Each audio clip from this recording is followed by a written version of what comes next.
Hello everyone, this is Fanta, the most popular orange soda in the world. I think absolutely everyone knows its taste. Today we're making a giant version of a can of Fanta using a ton of oranges. Let's start with choosing the oranges. For this, we're specifically going to the orange plantations of our good acquaintance. The orange season is at its peak right now, so there are plenty on the trees. A farmer we know showed us the juiciest variety of oranges, perfectly suited for our purposes.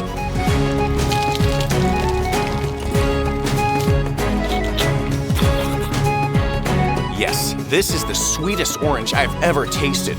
So we're going to take the boxes and head to the grove we need.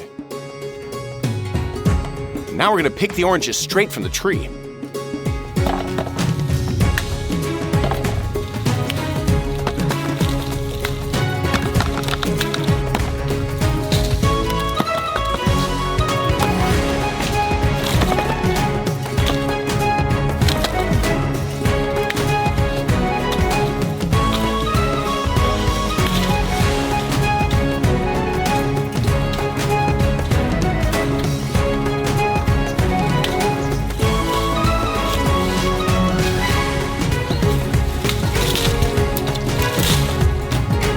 Then we're going to make our way over to the car.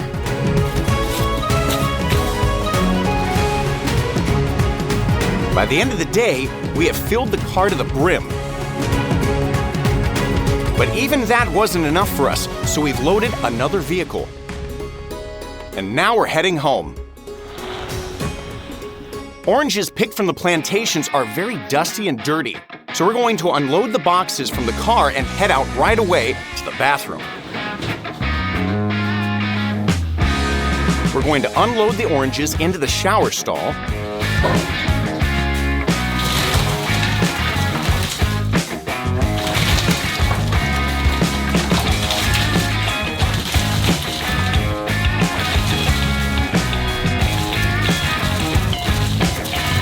And then turn on the shower and first wet all the oranges so that the mud softens.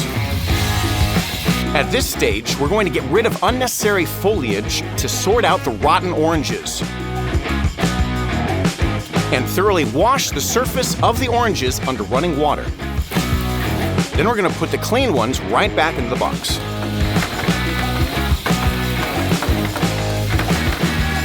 When the box is full, we're going to move it to the kitchen. And then pour it into our giant box.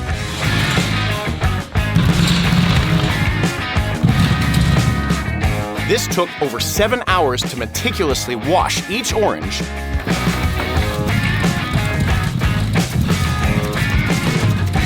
And our giant box is almost completely filled with oranges. Now they need to be evenly distributed. We're going to insert the iron rods into the pre-drilled holes and then set up a wooden shield on top of them. Carefully open the door slightly to the side.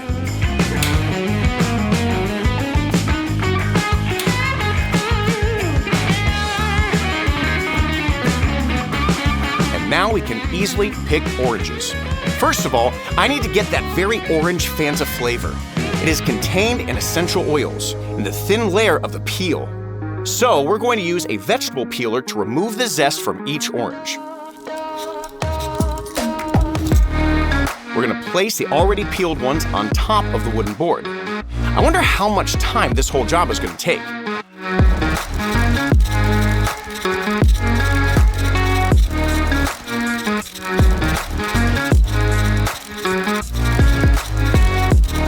Wow, we spent 10 hours and a mountain of fragrant zest is on the table.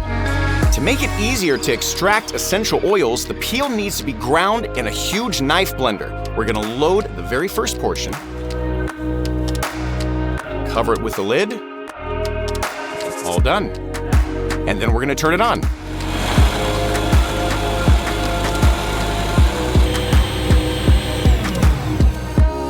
Five minutes later, everything is ready. Now the zest is in the form of fine crumbs, exactly what we need. And we're going to put the zest into a large container.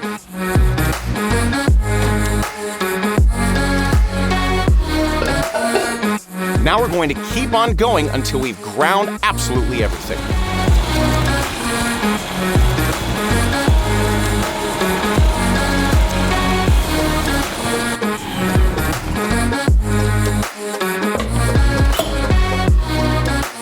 3 hours, we finally finished this stage. We've managed to fill up 2 whole containers. Now we're going to take a small amount of zest and we're going to lay it out on 2 layers of cheesecloth. We're going to fold the edges and we're going to wrap it up quite securely. We're going to put this blank under the press. And now we can extract pure essential oil.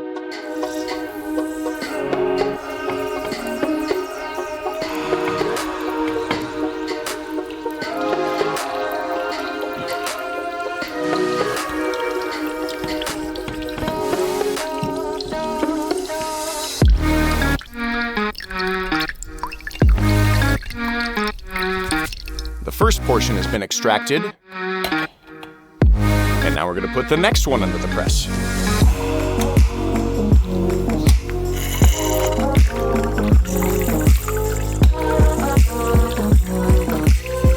After 6 of these portions, we have managed to fill a whole bowl with essential oils. This liquid has a very strong orange scent, so we're going to pour it into the jar.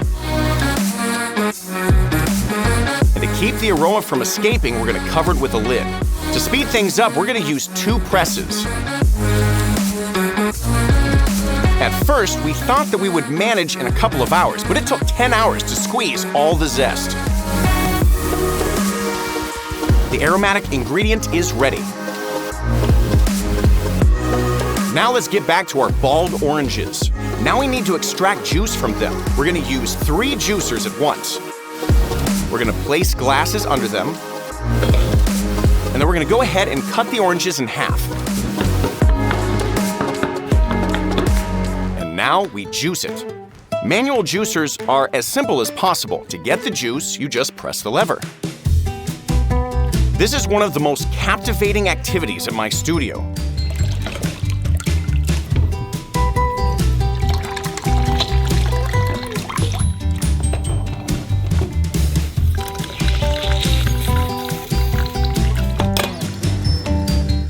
After all this pressing, the pulp is almost dry. The electric juicer squeezes the juice using a rotating element in the middle. We just need to firmly press the flesh against it.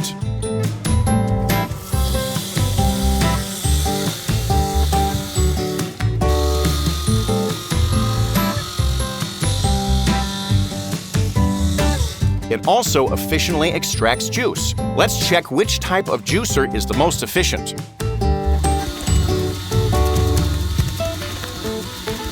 The electric version is 3 times more efficient. Now we're going to pour the resulting juice into a container through a sieve to avoid pulp getting inside. Now we're going to wipe away the leftover juice with spoons. All done. Now we need to do the same thing with remaining oranges.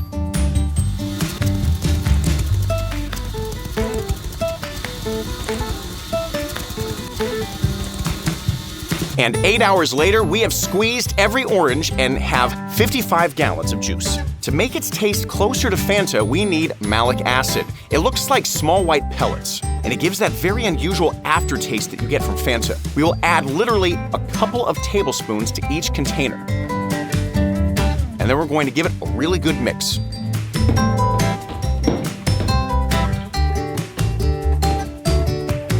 Now, of course, this is not the main acid in the drink. Lemon is also needed, so we're going to pick fresh lemons straight from the tree at the same orange plantation. We're going to need a lot.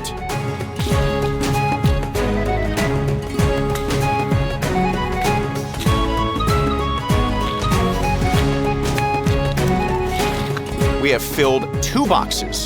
This amount of lemons is just enough for the required acidity level of the drink. We're going to cut each lemon in half, just like we did with the oranges.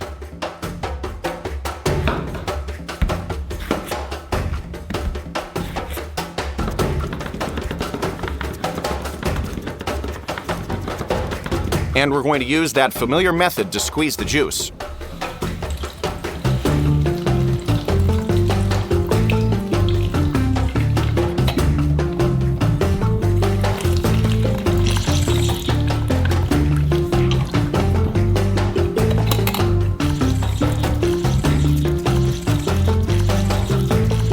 After 1 hour, we've got 3.4 gallons of lemon juice. and we're going to pour it into the containers in equal proportions.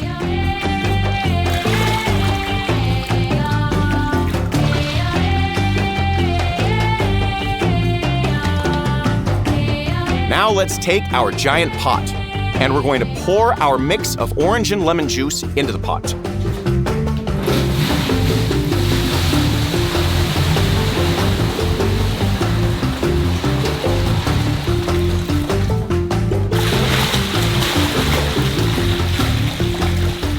One and a half containers of juice fit into the pot. We're going to turn on the gas.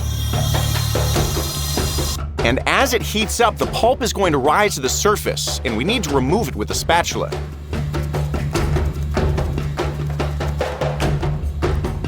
The juice needs to be reduced by 5 times in order to achieve a richer taste and prevent the drink from spoiling too quickly. In the end, we're going to get concentrated juice. And now it's time to take it off the stove. In 2 other pots, we're also going to cook down the remaining juice. And now, to mix all the ingredients, we're going to need a giant bottle of Fanta. The closest thing in shape that we can manage to find is a large food-grade plastic barrel. But it needs to be painted. So we're going to cover the lid with metallic paint to imitate the color of tin.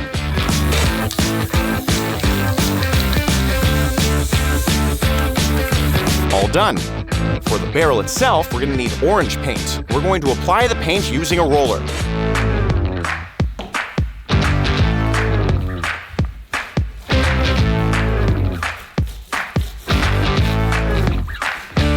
After 5 coats of paint, this barrel looks amazing. We also printed the Fanta logo on a vinyl sticker, and we're going to attach it to the desired place on the barrel and stick it on there. Using a special spatula, we're going to eliminate air bubbles from beneath the sticker. All done. We also made a sticker shaped like the top of a tin can, and we're going to stick that on the lid. And there we have it. The giant Fanta can is ready.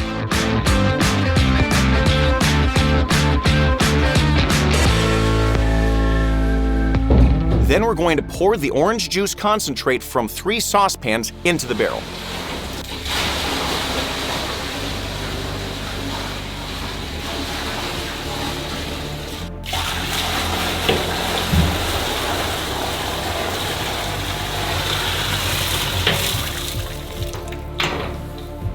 Now back to the orange flavor.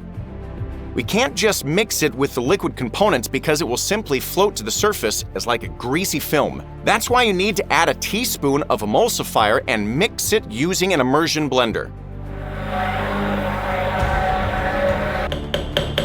The mixture will become thicker and will now easily blend with the other components. We're going to pour it into the barrel.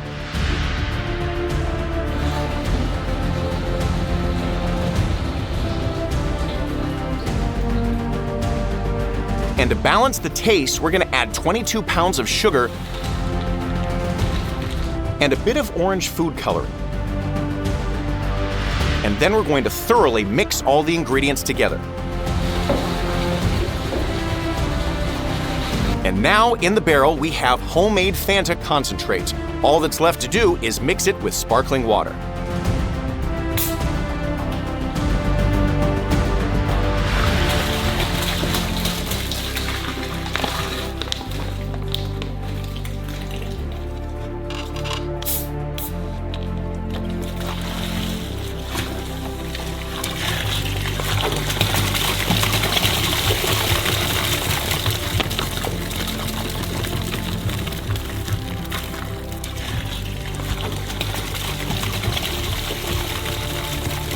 All done.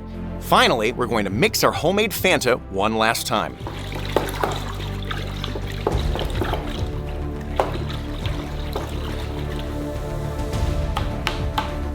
And now it's time to test what we've got.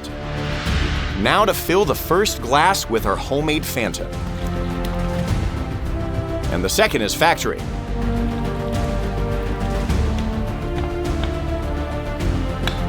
By color, our Fanta is similar, but the most important thing is the taste. Okay, this really tastes a lot like Fanta, but something is missing. So now we're going to try the original version right away.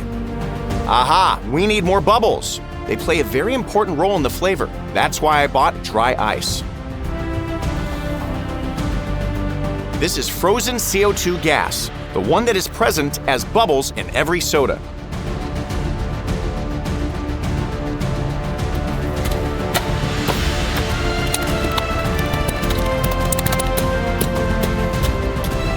We can pour this into our giant bottle of Fanta to make our drink even fizzier. And then everything went according to plan. Just kidding.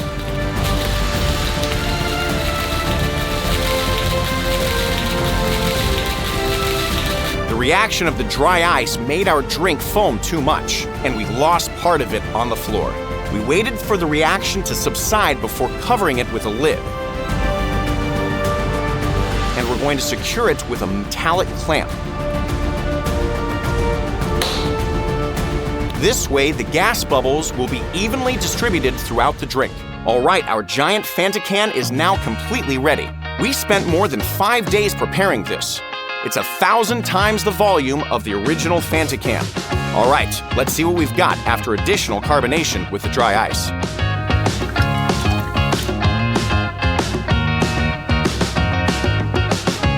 Yes, now this tastes about 95% like the original Fanta. Considering that we made this in the most natural way possible, it's a success. And if this video gets 200,000 likes, then I'm going to make a giant 264-gallon Coca-Cola. Goodbye, everybody.